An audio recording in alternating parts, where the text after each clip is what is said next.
सिर्फ कम पैसों में बिजनेस शुरू करना है तो आप बिल्कुल सही वीडियो और सही चैनल पे आए हो। आज इस वीडियो में बता रहा हूं और हमेशा की तरह अपने पूरे चैनल में बताता रहता हूं कम पैसों में कौन से प्रोडक्ट का बिजनेस करना है, कैसे करना है, स्टेप बाय स्टेप कहां से प्रोडक्ट मिलेगा, क्या सर्टिफिकेशन होगी और कैसे कौन से देश को एक्सपोर्ट करना है।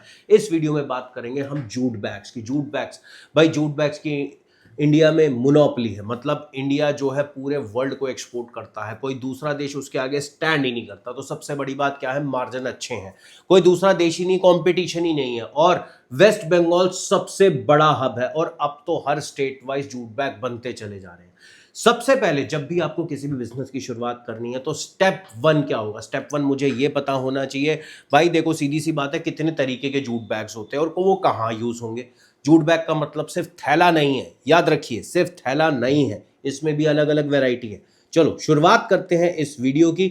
मेरा नाम है हर्ष धवन और मैं हूं इंटरनेशनल बिजनेस एक्सपर्ट और इंपोर्टर और एक्सपोर्टर। और हमारी प्रैक्टिकल ट्रेनिंग दिल्ली, मुंबई, कोलकाता में चलती है, जहां हम इंपोर्ट एक्सपोर्ट बिजनेस स्टूडेंट्स को, बिजनेसमैन को प्रैक्टिकली सिखाते हैं और पोर्ट विजिट के साथ पोर्ट के अंदर लेके जाते हैं, जहां पे पोर्ट अथॉरिटीज, वहां के एक्सपर्ट उनको ट्रेन करते हैं। तो प्रैक्टिकली इंपोर्ट एक्सपोर्ट बिजनेस अगर सीखना है तो स्क्रीन पे जो नंबर आ रहा है उस पर कॉल करके आज ही रजिस्ट्रेशन कराइए। चलिए शुरुआत करते हैं जूट बैग्स की। जूट बैग्स में कितने तरीके के बैग्स होते हैं? सबसे पहले शॉपिंग बैग्स, जो कि रीयूजेबल और इको फ्रेंडली होता है, सबसे ज्यादा बिकता है। ग्रोसरी स्टोर वाले रिटेलर सबसे ज्यादा इसको परचेज करेंगे। गिफ्ट बैग्स, डेकोरेटिव और कस्टमाइज आइटम्स के लिए स्पेशल ओकेजन्स में यूज किए जाते हैं। टोट बैग स्टाइलिश होते हैं, वर्सटाइल होते हैं, तो ये सबसे ज्यादा फैशन एक्सेसरीज के लिए यूज किए जाते हैं। वाइन बैग्स, आज की डेट में वाइन की बॉटल को कैरी करने के लिए बन रहे हैं, सबसे ज्यादा बिकता है। सैक बैग्स एग्रीकल्चर और इंडस्ट्रियल पैकेजिंग में यूज किए जाते हैं।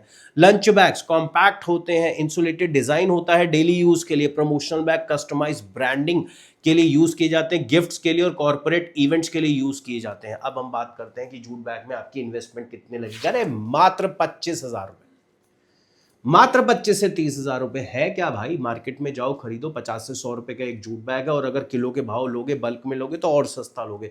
जब भी जूट बैग के किसी होलसेलर के पास जाना, मैन्युफैक्चरर के पास जाना, उसको बोलो भाई पर्सनल यूज के लिए नहीं ले रहा, धंधे के लिए ले रहा हूं, रेट बता, दोनों का काम चलेगा, बार बार आऊंगा और बार बार लूंगा, नहीं तो किसी और के पास जाऊंगा। सिंपल, अच्छा रेट मिलेगा।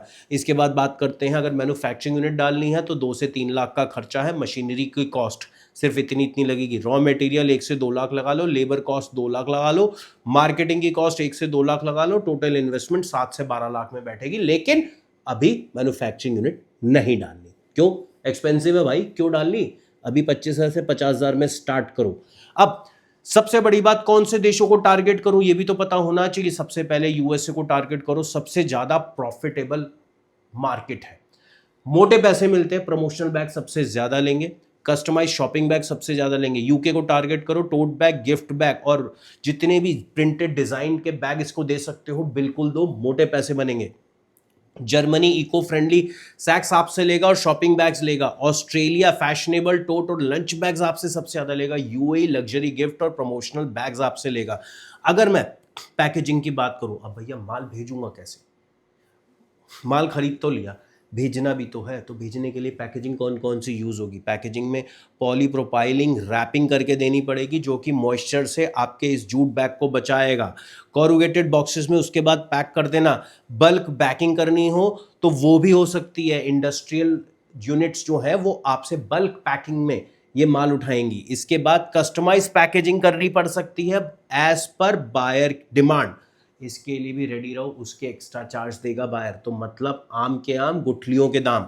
फिर इसके बाद बात करते हैं, अब बायर आपसे मांगेगा इंस्पेक्शन सर्टिफिकेट। उसमें कोई मिक्स फैब्रिक तो नहीं है, नहीं होना चाहिए। तो सबसे पहले आईएसओ 9000 सर्टिफिकेट, उसके बाद gots global organic textile standard certificate, जो ये इंश्योर करेगा कि जूट जो है ऑर्गेनिकली प्रोसेस्ड किया गया है। इसके बाद जो सर्टिफिकेशन है OEKO टैक्स सर्टिफिकेशन, ये कंफर्म करेगा कि इसमें कोई टॉक्सिक मटेरियल यूज नहीं किया गया। सर्टिफिकेट ऑफ ओरिजिन ले लेना और उसके बाद inspection certificate as per buyer की कंट्री के स्टैंडर्ड के अकॉर्डिंगली ले लेना। बहुत सिंपल है। इसके बाद अगर मैं बात करूं HS कोड की, भाई HS कोड तो हमें पता ही होना चाहिए। प्रोडक्ट अगर एक्सपोर्ट होगा तो HS कोड के बिना थोड़ी ना होगा।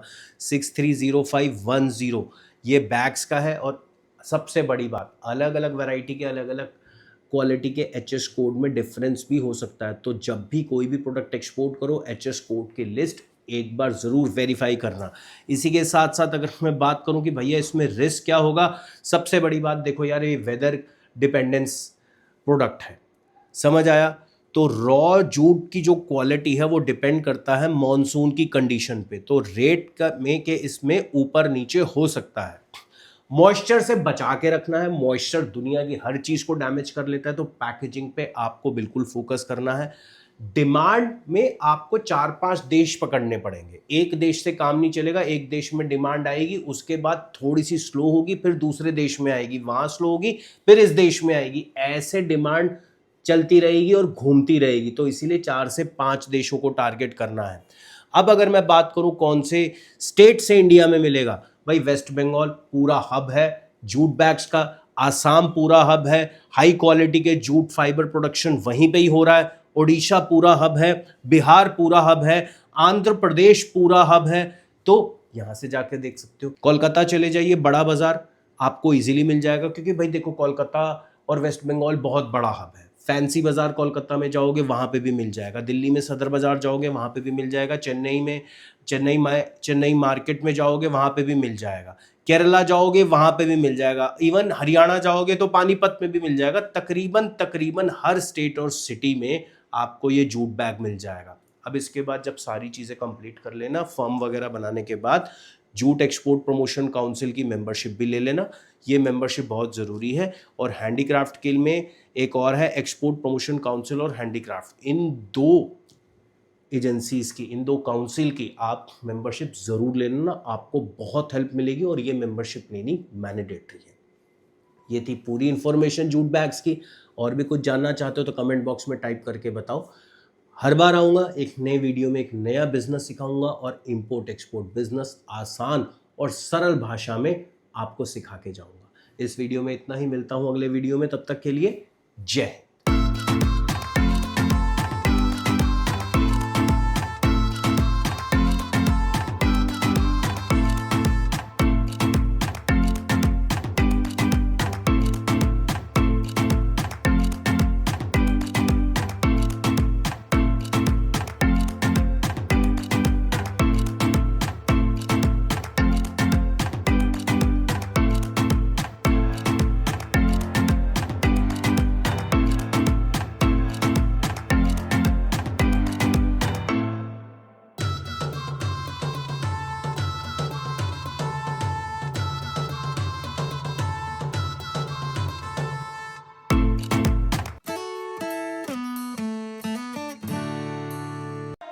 Fearless.